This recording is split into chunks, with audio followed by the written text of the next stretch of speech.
Welcome back to my YouTube channel. Make sure to like and subscribe to the channel for more interesting stories like these. Now, let's get into today's story video. AITA for telling my son he deserved his GF breaking up with him. So, my kid recently had a long-distance girlfriend for almost 2 years. She was wonderful, a wonderful young lady, and we all embraced her and welcomed her with open arms.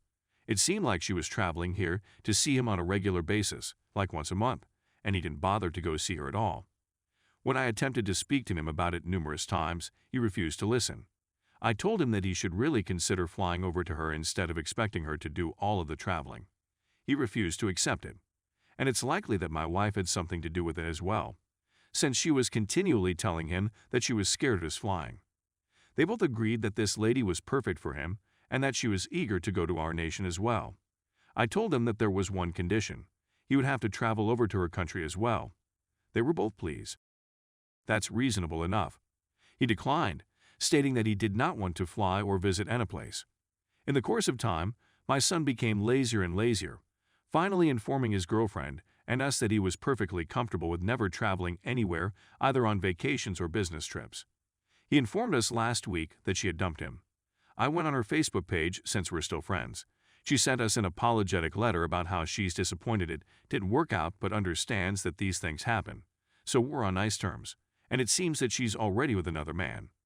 My wife and I have no doubt that she was seeing him while she was still in a relationship with my son at the time.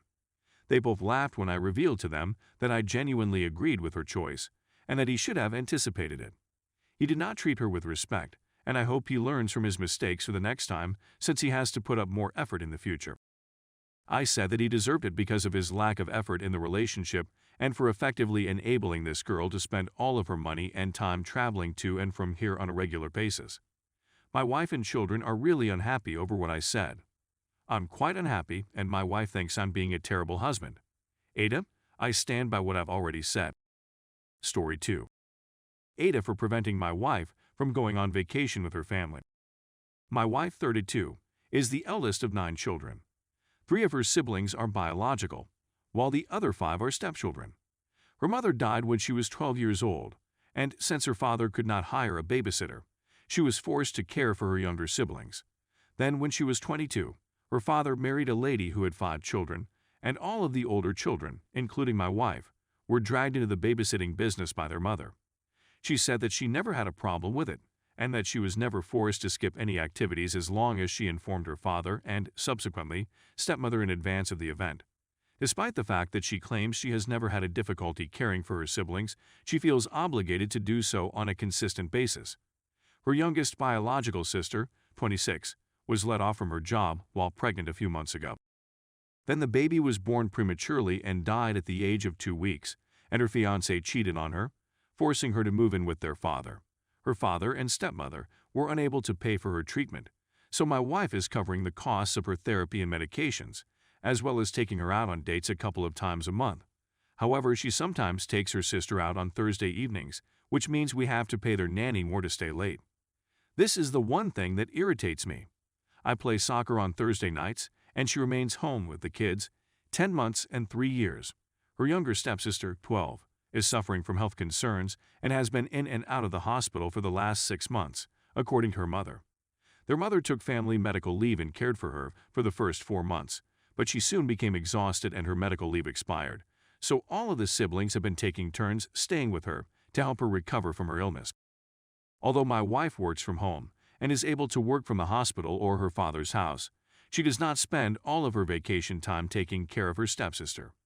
She used to spend time with our children during the day, but now she does not because she is spending up to 4 days a week either taking care of her stepsister, taking her other step-siblings, ages 13 and 15, out so that they do not feel overlooked, or getting her new room ready. Her parents renovated their house and added a downstairs bedroom because her stepsister has a hard time getting up and downstairs. Several disagreements have erupted between us as a result of my assertion that her family is too reliant on her and that they should recognize that she now has a family of her own.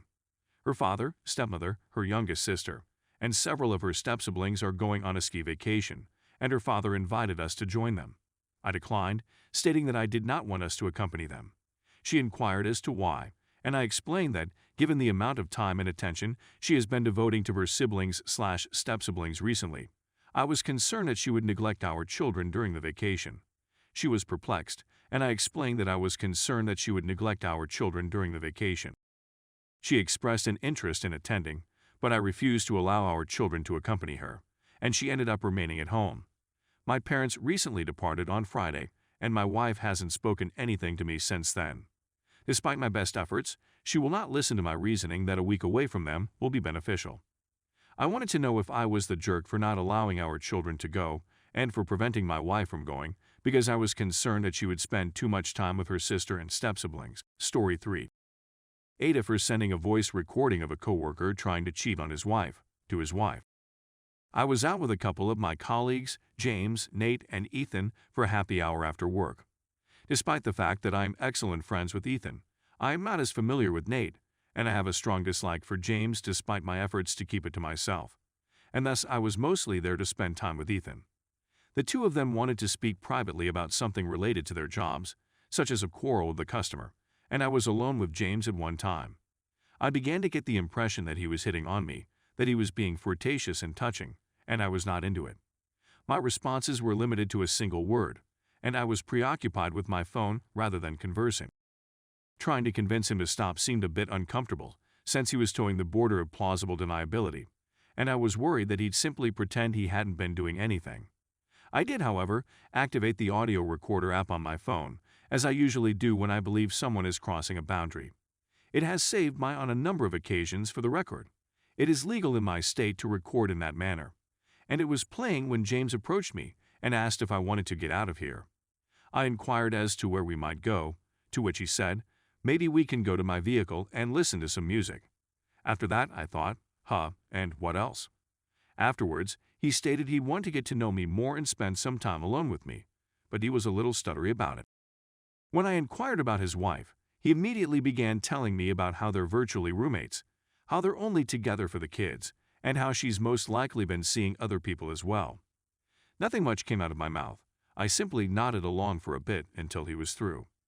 Afterwards, I remarked, "Nah, that's not my thing," and I excused myself to use the restroom. I was enraged that James would attempt to cheat on his wife, since I've met her, and she's a lovely person who deserves to be loved. I was also irritated that he had attempted to have a relationship with me as colleague. I used to work at a different firm with a highly shady corporate culture, and I've grown tired of old married engineers who attempt to screw the new young employee that comes on board. I simply don't want to have to deal with it. As a result, I sent an email to James's wife, whose email address I already had since she had responded to an email sent to the corporate mailing list promoting a Christmas party. In addition, I said, "I'm not sure if you remember me, but my name is Op, and I'm a co-worker of your husband's. We first met at the company's previous Christmas party. I'm sorry for having to break it to you like this, but your spouse is attempting to have an affair with another woman.